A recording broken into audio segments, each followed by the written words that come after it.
இந்த முடிவை எடுத்திருக்கின்றோம். தமிழ்நாட்டின் நலன் கருதி நாங்கள் இந்த முடிவை எடுத்திருக்கின்றோம். தமிழ்நாட்டில் 57 ஆண்டு காலம் இரு கட்சிகள் ஆட்சி செய்து கொண்டிருக்கின்றார்கள்.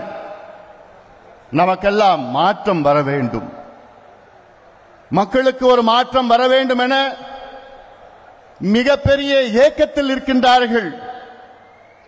அந்த ஏக்கத்தை தணிக்கத்தான் இன்று பாட்டாளி மக்கள் கட்சி தமிழ்நாட்டில் தேசிய ஜனநாயக கூட்டணியில் இணைந்திருக்கிறது, மகிழ்ச்சியோடு இணைந்திருக்கிறது.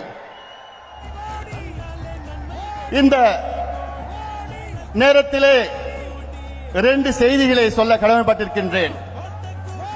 ஒன்று, கடந்த 25 ஆண்டு காலம் டெல்லிக்கு சென்று வருபவன் நான்.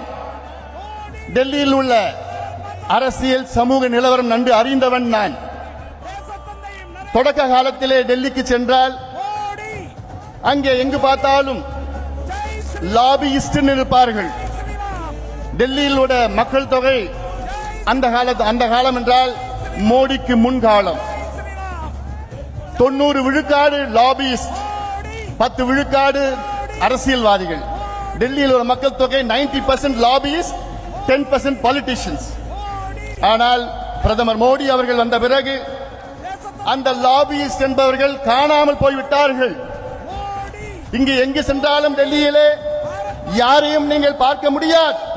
அங்கே விடுதியில, அங்கே ஹோட்டல், ஸ்டார் ஹோட்டலா அல்லது கிளப், எங்குமே இந்த லாபிஸ் என்றால் உயர் ரக தரகர்கள். ஊழலை ஒழித்தவர் மாண்புமிகு திரு நரேந்திர மோடி அவர்கள். இரண்டாவது ஒரு செய்தி, நான் விளையாட்டில் ஆர்வம் உள்ளவன்.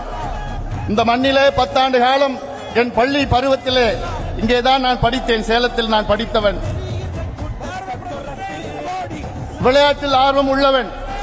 பிரதமர் மோடி அவர்கள் வருவதற்கு முன்பாக இந்தியா பெரிய அளவில் வெற்றி பெற முடியவில்லை. செய்திகளை உடனுக்குடனும் துல்லியமாகவும் தெரிந்து கொள்ள சப்ஸ்கிரைப் பண்ணுங்க.